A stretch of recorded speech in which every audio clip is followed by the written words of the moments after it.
Okay, the first award I'm going to present today is the Citation for Scientific Excellence. This award is not given every year, but it is given in recognition of members who could not fulfill their career potential because of early death and disability. And as I said yesterday, this is a very bittersweet award because we are acknowledging and honoring Peter Verity in this, who was a good friend of mine and a collaborator, as he was of many of the people in the audience. We honor Peter for innovation, integrative contributions in many areas of plankton ecology, and for devoted mentoring of the next generations of aquatic scientists. And I am pleased to introduce his widow, Melanie Mirande, who is no stranger to ASLO meetings. She's been coming with him for years. I believe she's also attended a few meetings where he was not at, which I think is wonderful. So please welcome Melanie Mirande.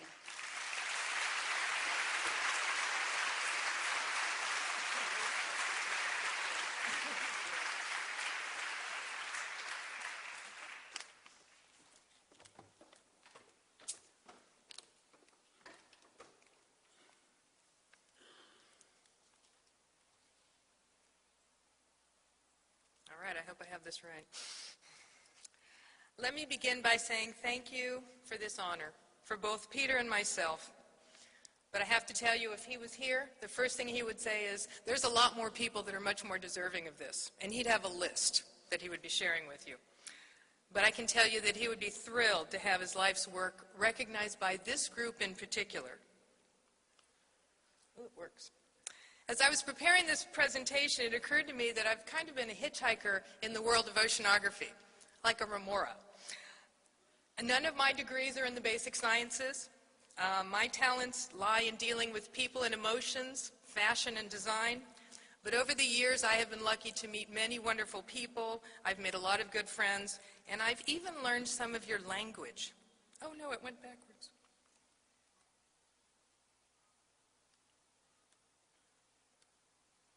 For instance, I know that this is a ciliate. It is not a woman's purse. And I am proud to say that I can now work words like detritus, trophic level, food webs, tintinids, carbon uptake, phaeocystis, and fertilizing the oceans into casual conversation, as well as the game Scattergories, and this makes me very popular with my nieces. Early on, I tried to kind of meld my interest in creative arts and Peter's science, and for our first Christmas, I recreated 3 of his microorganisms in quilt form: Phaeocystis puccetti, Citrasalis denticulata, and Elistodiscus. Are you impressed I just said all those? So how did Peter develop into the scientist that so many of us knew? Early on, believe it or not, he planned on being a limnologist. He spent summers in Michigan on Gull Lake, and he always thought that he would end up back at the Kellogg Biological Station and do his life's work there. As a child, Peter showed great interest in both fresh and saltwater marine life forms, though we can see at this point he was focused much more on macrofauna, especially if it was tasty macrofauna. He attended Dartmouth College, and his interest in microbial life was nurtured under the direction of Dr. Hannah Crosdale. His senior thesis was the Verity key to the algae of selected aquatic systems in the Upper Valley. And this was actually used as a textbook and lab manual for a phycology course at Dartmouth College. After Dartmouth, Peter went on to the University of Rhode Island and studied under Ted Smeda, and he began his graduate studies in the field of phytoplankton. But of course, typical Peter style, he chose to move on to the relatively new field of microzooplankton for his doctoral work. Okay, I have to be honest at this point and tell you that I did not always appreciate the significance of this move. Other scientists would tell me, with awe in their voices, he jumped a whole trophic level. And then later on in his career when he went into bacteria, I mean, some people were really overcome with emotion. They just were amazed that this could happen. And honestly, I kept thinking, it's all microscopic. You can't see it. What's the big deal? But over the years, I have come to appreciate the breadth of Peter's experience and his willingness to go beyond those recognized boundaries. Oops. Ted Smeda, Peter's major professor, described Peter as a finished product when he came to graduate school. But Peter was a scientist. He couldn't be anything else. And he didn't enter the career for all the things it could bring him: the glamorous lifestyle, the fame, the high salaries you all enjoy. For Peter, it was all about the science. It was all about moving the discipline forward. There was nothing else that could even be considered. And science never failed Peter. He would become frustrated with people, politics, and funding agencies, and the little bear in the corner is a politician. And social situations were never easy for him. Sometimes I really think the reason he married me is because I could fulfill that deficit in him.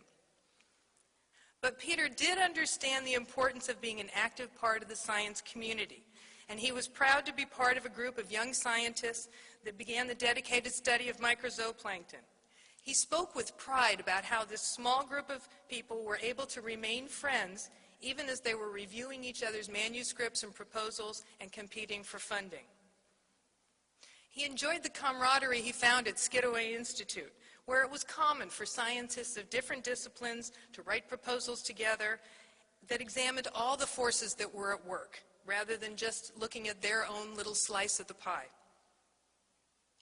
Being at a graduate school like the University of Rhode Island gave Peter an early sense of being part of a community or a tribe, if you will, that was both scientific and social. This shaped his early interactions when he went on to Skidaway Institute. Peter demonstrated early leadership in community building by instituting beer and volleyball on Friday afternoons at Skidaway Institute. He was also instrumental in getting the ancient pool at the Institute working again so people could go swimming afterwards. And in any tribe, there are important achievements or rites of passage. And I remember one important day in Peter's life, one many of you have experienced. It's the day you get your photo on the cover of ASLO. No, it's the first day you have a manuscript in ASLO that's published. And I remember several people called Peter to congratulate him. He was in the club now. Peter enjoyed a long relationship with this organization. He published, I believe, 6 papers in ASLO. He served as an associate editor and, of course, came to many, many of the conferences. In fact, this is my 5th ASLO conference. I was fortunate to be able to travel all over the world with Peter, attending conferences like ASLO, workshops, and visiting other scientists. If we were even traveling somewhere just for vacation, he would usually find a local scientist in his field and he'd offer to give a talk. And this led to some really unique experiences and always made our trips better. When Peter passed away, many scientists, many of you, sent kind thoughts and remembrances through the online obituary site. Our friends and family were amazed to see comments from scientists all over the world. I'm grateful that I feel I still have a number of friends in many of these countries. We loved having people over to dinner whenever they were in town. Many visiting scientists, students, and technicians joined us for lasagna, shrimp, oysters, and of course Peter's famous Bermuda fish chowder. As the more social of the two of us, I always enjoyed meeting people, and I was happy to act as the hostess, talking to people and making sure they had something to drink. Peter made sure there was enough food. I think the practice of opening our home to other people came from the fact that both of us traveled extensively for our work, and we knew what it was like to sit in a hotel room by yourself, eat dinner at a restaurant by yourself, and we were happy to welcome people to our home. Peter approached life the same way he approached science: work hard, play hard. He was always interested in learning new things, scientific ideas, boat engine maintenance, navigation, how to grow the perfect lawn. And his approach was consistent. He read everything, he talked to experts, he would assimilate all knowledge, and then he would make a decision on how to proceed. He saw collaboration as critical to success, and he defines success as better science. He discussed, dissected, and debated ideas with many of you, and Mark Fisher aptly described Peter as fun and funny, serious and superfluous, and comforting and irritating. At times, colleagues, students, and his wife may have felt his demands were too unreasonable, his standards too high or too difficult. But Peter never asked anyone to do anything he would not do himself. This dedication to perfection is reflected in the caliber of students and postdocs that came from his lab and the body of work that he produced in his 30 years. Peter was loyal and supportive, but with that came the expectation that you would be your best. The only place you saw the soft side of Peter was with his dogs, Matey and Bonnie. Peter's position at Skidaway was one of pure research. There was no teaching required or expected. But as he advanced in his career, I guess his professional biological clock started ticking, and he decided it was time to have some graduate students. I really think Peter thought he would have a relationship with students like that of a benevolent father. They would come to him with their questions, and he would pass along his knowledge and expertise. He would guide them, and they would listen gratefully to everything he said. They didn't. And this is especially ironic because I am sure Peter was never that kind of a passive student, and I'm sure Ted Smeda can answer that question. I would imagine he questioned everything, argued even more, and did things his own way. But Andy Allen, Hope Howard, and Laura Bursar benefited from Peter's singular focus on the importance of excellent science. I do remember telling them that even though it seemed Peter was asking them to do more than was really needed, he wouldn't ask them to do anything he had not already done himself. He didn't give busy work. In the last 10 years, Peter got much more involved with graduate and undergraduate education. He especially enjoyed teaching an undergraduate oceanography class at my university with Mark Fisher to education and liberal studies majors. He even took them out on the Skidaway research vessel. Now, these are not the strongest students in math and science. In fact, I had to tell him that he could not put math on the test. But Peter saw that he had an opportunity to get future and current students really excited about science, and that these teachers would then go and they would get their students excited about science. So in conclusion, I want to thank the ASLO community and leadership for this recognition.